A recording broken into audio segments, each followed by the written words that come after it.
Hi, this is Maria, And this is Sheila, and we want to welcome you to The Moms I Know. Homeschool Edition. We're so excited to bring this series of episodes focused on homeschooling. We're going to talk to you about what homeschooling is, whether this is right for your family, how to do it, and lots more. So stay tuned. Sometimes we just have to stop and feel the pulse of the earth, the rhythm of the seasons, and the internal voice that was once our childhood friend. Fennel Hudson.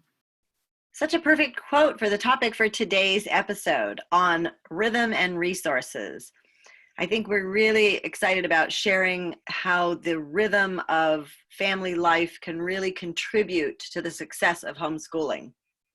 Yeah, and I think when I hear rhythm, I think of flow, and I think homeschooling is like we talked about, like family schooling. You know, it's your lifestyle, and when you're in flow, it just makes everything just go a little bit easier. And so I think part of creating your homeschool flow, your homeschool rhythm, is really understanding what it is that, like laying out those objectives in the beginning of the year. You know, what are your learning objectives for the year? What do you want your kindergartner, your eighth grader, your, whatever grade your child is in, what do you want them to learn by the end of the year? And then kind of filling in, the subjects, the curriculum and everything into that.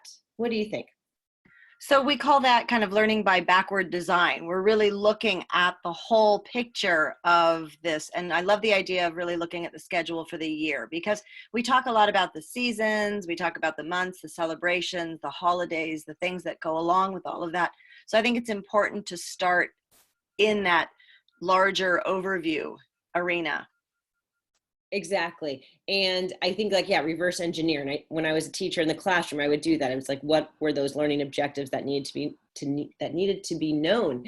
And how we can get help with this is often, if you have a homeschool teacher in your life, or if you're doing this on your own, is looking at your state standards, and definitely you don't have to adhere to every little bit of that. This is not a piece to stress you out, and in no ways, but more so a framework, just like, are you on the right track? Because if by chance your goals of homeschooling are, something changes, your child might have to go into school, what is that going to look like for them? And yeah. And also knowing that every child is unique. And so a lot of children don't fit the state standard timetable. It's interesting when you look at the background story of the state standards, they really were looking at sort of this idea of the body of knowledge that actually came from Europe. And then when it came to the United States, they took that body of knowledge and put it in these little stair step, grade level expectations. And that doesn't really work for every child. And so when I talk to parents, I let them know that it is a suggestion. It's really good to look at those to help you decide, is that something that you feel very strongly about at that particular age for your child? But, again, it's the overview. It's looking at the big picture. So, eventually we're going to want everything, K-12 to be covered, but do we need it at that time? So again, this idea of rhythm and resources, we're going to be talking about it in the context of a couple of different things. Yeah. And I'll just have to say, from my own experience, I did not really I looked at the state standards, went over them, but I didn't use them to create my curriculum. So it's, when I'm looking at the idea of rhythm, I really want to talk to our audience about this idea of, rhythm in terms of the year, in terms of the month, and in terms of the day. And one of the things that really came up so strongly for me when I was raising my children was this idea of rhythm taking the place of discipline.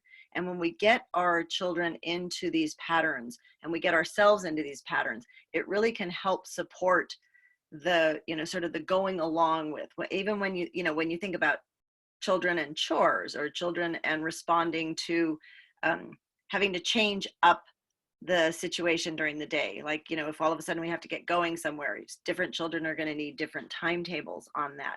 So again, this idea that there's a pattern. And so, this is a little tricky to talk about in the context of a little podcast episode, because it fits into so many different things. Like, how do you schedule your day? How do you schedule your activities? How do you schedule the different curriculum things that come in? And I know you've got some suggestions about that in terms of calendar ideas. Yeah, well, let's just talk about if to start like a unit study or something, and this would start in the beginning of a semester, usually beginning of the year, and then in the winter we would do this too, is where I would take my children out to some place, we'd go on a nature walk or something like that, and we would say, well, what do you guys want to learn this year? What are you interested in? And usually I would bring maybe some books, maybe some poetry, kind of some nature books and stuff like that. And they would say, oh, I want to learn about the butterflies. I want to learn about the bees. I want to learn about birds. It's a lot of times it was in the natural world, and this is my homeschooling children, in the younger years,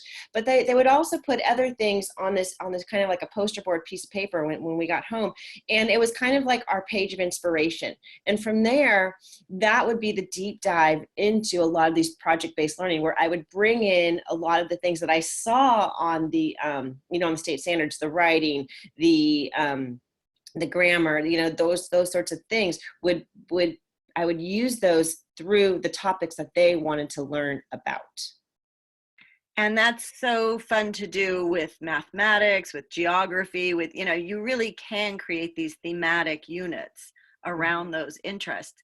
And, here we are as the teacher, looking at the learning style of the child, looking at the things that they want to learn, and then knowing, okay, so, maybe this is, fourth grade, and we're going to be studying the state history and geography. How do we bring it in within the context of all of these things? So again, there's not a hard and fast rule for homeschooling your child in terms of each different year, but these are the kinds of things that you're going to want to be looking at in terms of creating your rhythm.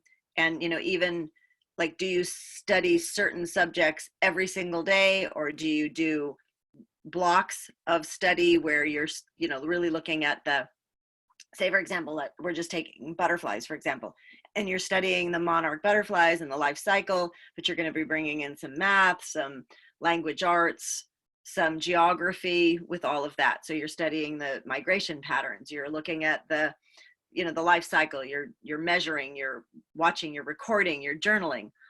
But are you going to be doing that every single day? Are you going to be doing that for that period of the life cycle of the butterfly? Are you going to be doing that over the course of a year? How do you really chunk that down?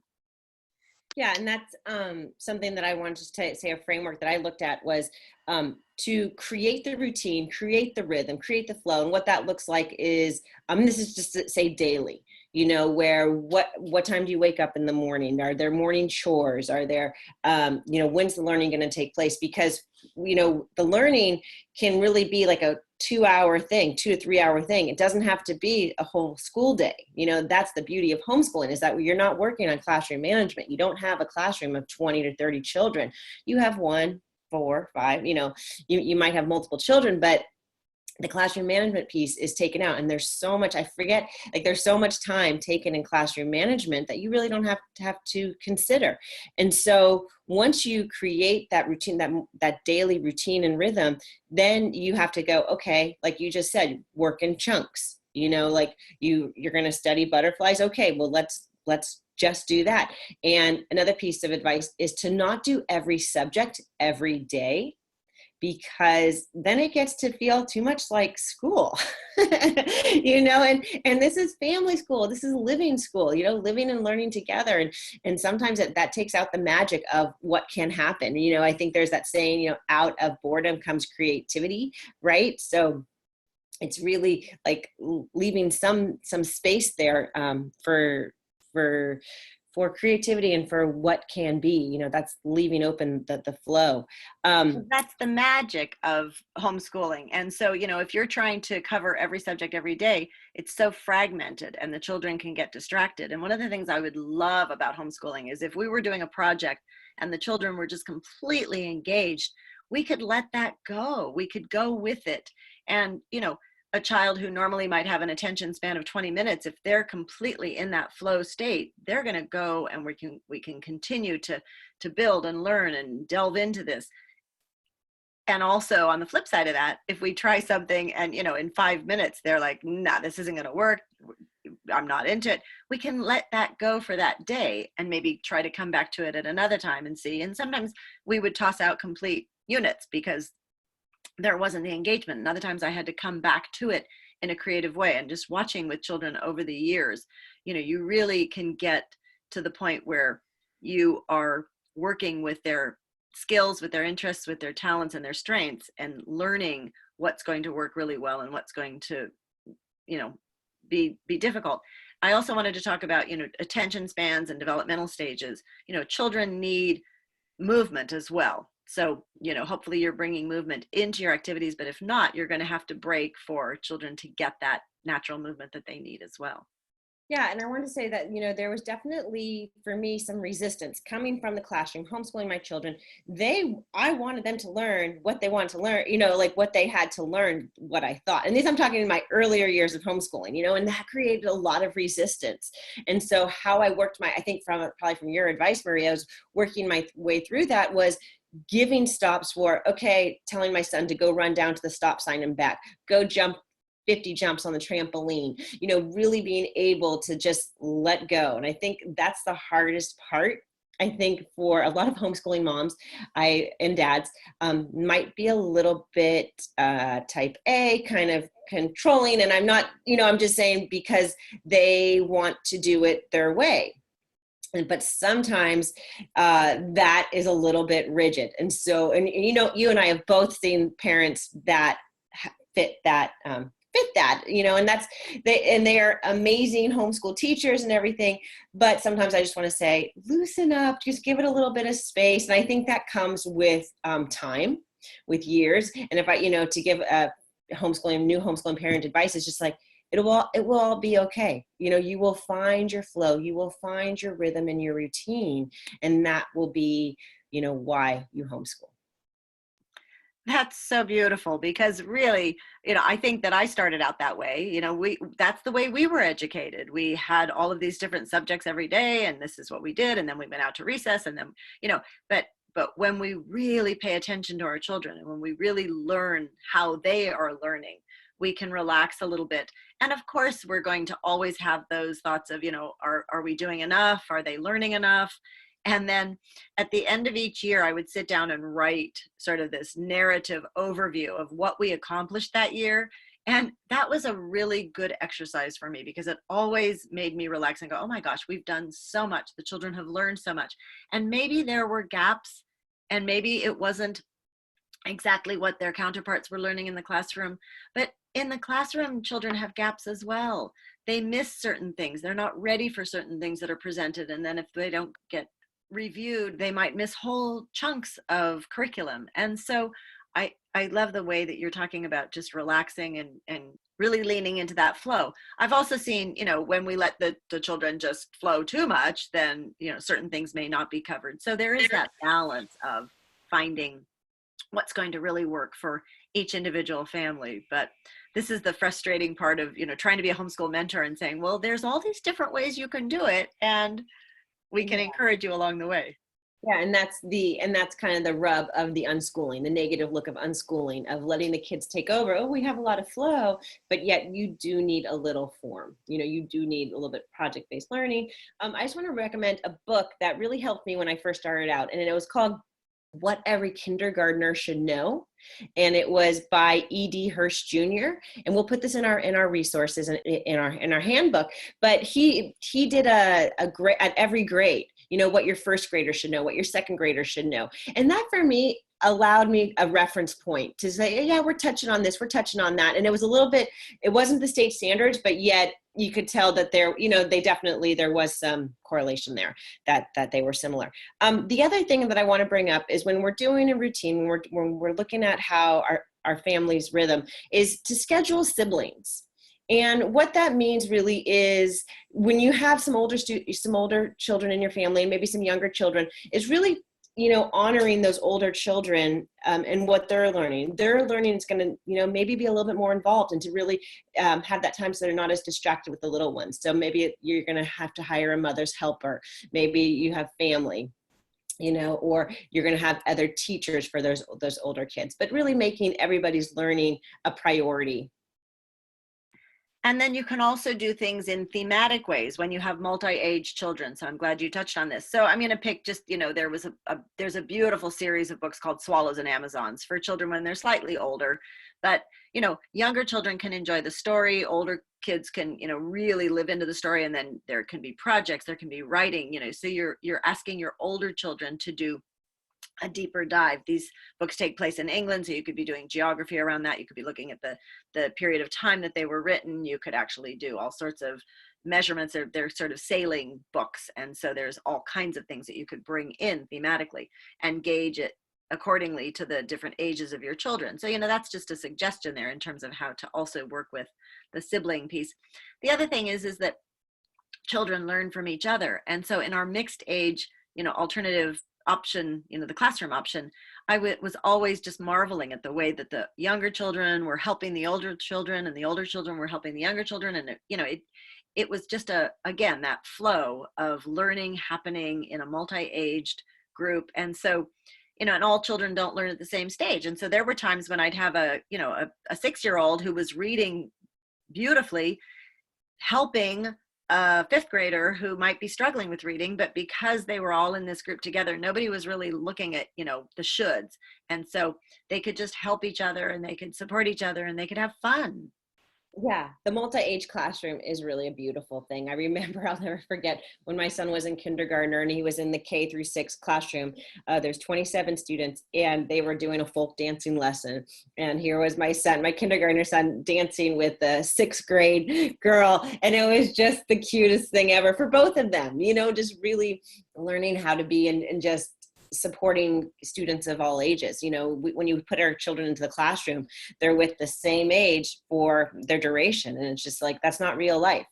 And watching homeschoolers work with people of all ages, that's one of my favorite things, is that they could have a friend. I remember students who had a dear friend who was, an elder in the community, or somebody who was a 6th grader who their best friend was a 7-year-old, and so just allowing for these differences to be celebrated and to honor them. And so, we're talking today about rhythm and resources. And so, here, these suggestions for creating a daily rhythm, a weekly rhythm, a monthly rhythm, and then looking at the whole year, we can really support optimal homeschooling. And then as you create that schedule and that rhythm, then you can be looking at the resources that you're going to pull in. And we have talked about some of those resources. And again, we've talked about philosophies of education. So if, for example, you're choosing to homeschool in more of a Waldorf style or a Montessori style, then you're going to be looking at those resources. You're going to be looking at those recommendations for rhythm and routine there as well. And so those can help support your decisions about the different ways in which you're going to homeschool.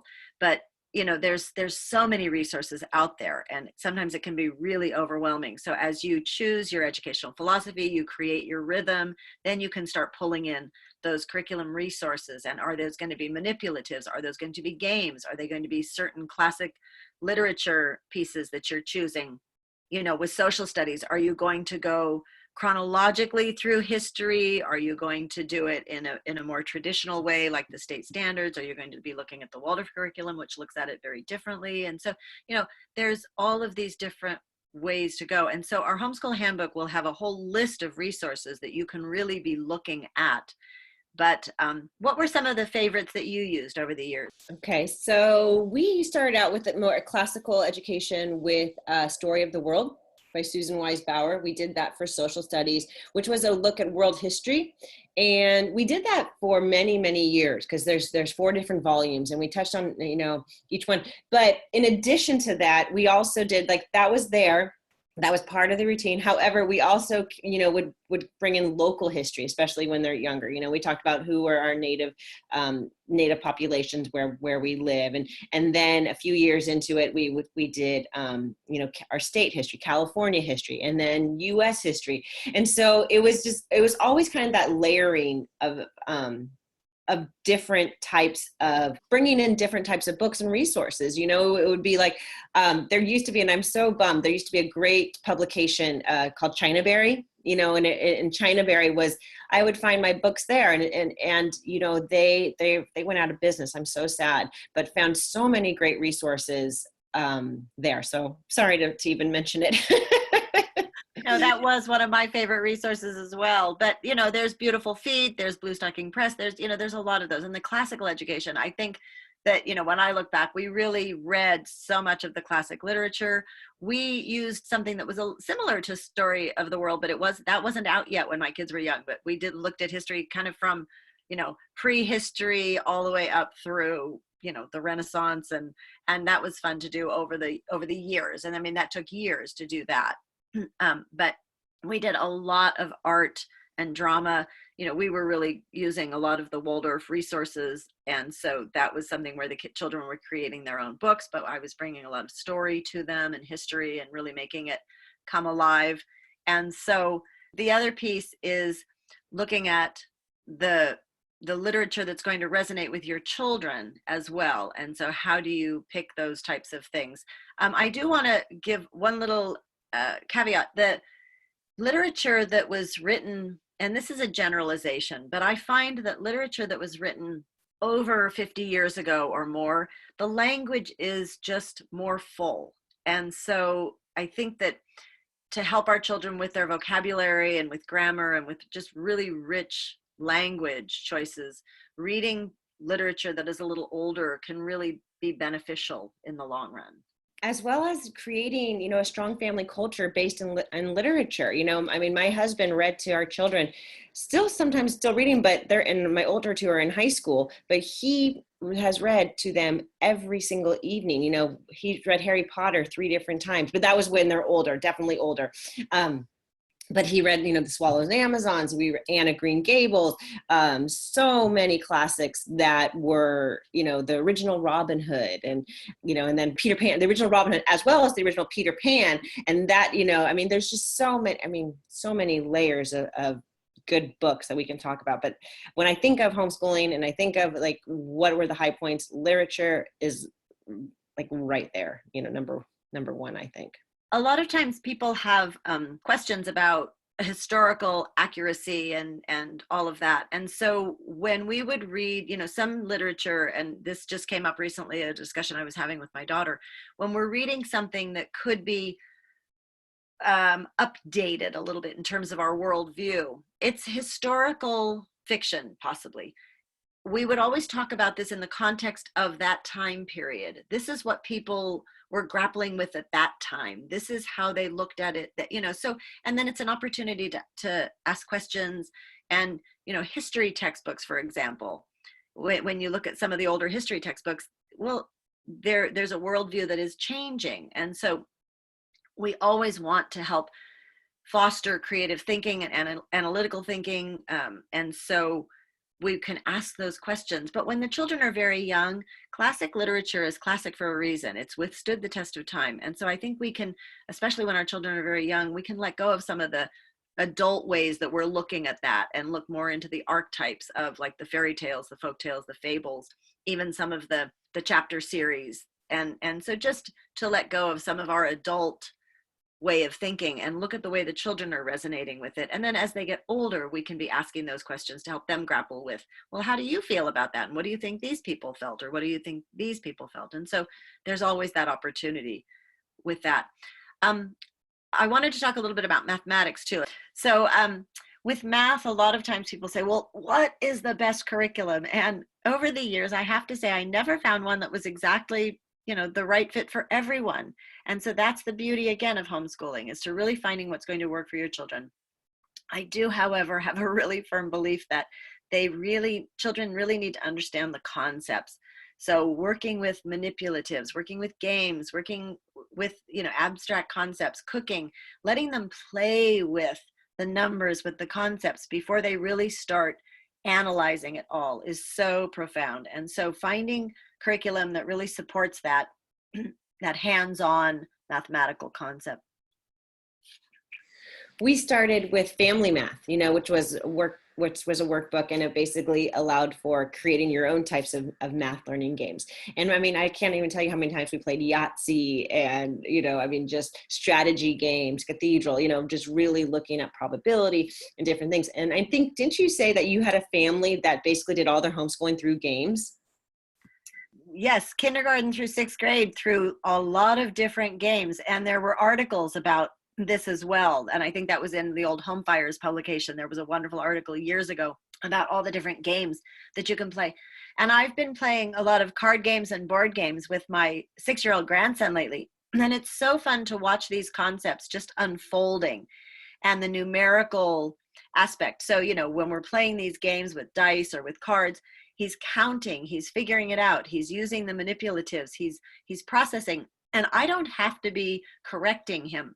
And so, for example, children, when they're throwing the dice, they're seeing those patterns over and over and over again. And at the beginning, they may be counting 1, 2, 3, 4, 5, 6, 7, 8, 9, a 6 and a 3 dice. And eventually, with the repetition over time, they know 6 and 3 is 9, and so that's one way that you can really go with that and just have fun with it, or with, the card games and learning the different patterns and then sequence. There's so many different games that you can play for sequence, and you can do that at the beach with very young children, finding shells and things. Cards, dominoes, the count, categorizing, like these were all early math games.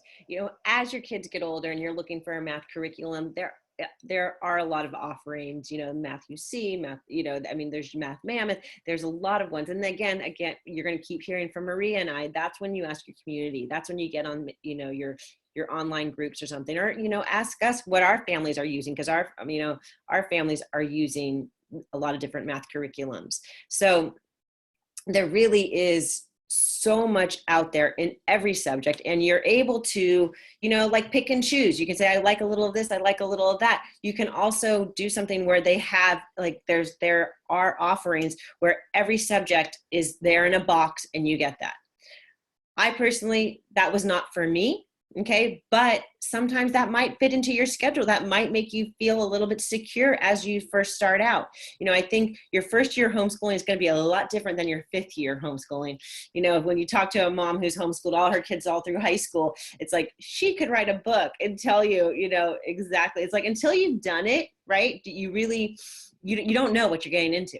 We're just here to say, like, it can be done. There is, find your flow, and your flow is your family flow, and homeschooling is going to come on in. And that's why Maria and I so believe in this family schooling, because it really is your family. It's a reflection of your family flow. And we have lots of earlier episodes around the seasons and activities for the garden and for, camping and this and that. And so, we're going to encourage you to go back and listen to earlier episodes again through this lens of homeschooling, as well as we continue on with, finishing up our homeschool series, and then going on with all kinds of different subjects that are going to be supporting this whole idea of family school and family culture. So really exciting to talk about this idea of rhythm and resources today. Just the tip of the iceberg, but hopefully can be helpful. Yeah, it really is the tip of the iceberg. And so in our next episode, we're going to kind of dive a little bit deeper and kind of, how do you set up your homeschool house, your homeschool room, whatever it is. Like, how do you create a home, an environment for learning? So until next time, we'll talk to you soon. Bye. Thanks so much for listening. We hope you enjoyed this episode and got a lot out of it. And if you want to learn more about homeschooling, we are super excited to share our new homeschool handbook, talking about the basics of homeschool, how to set up your homeschool, and even our real life stories of our own homeschool experiences. So you can check that out at www.themomsiknow.com. And we look forward to hearing more from you and getting your insights and questions. And if you can, we want you to share this. We want you to share about the homeschool handbook and share about the Moms I Know. And if you can, rate us on iTunes. We would be so appreciative. Thank you. We are so grateful for our listeners like you. Take care. Bye-bye.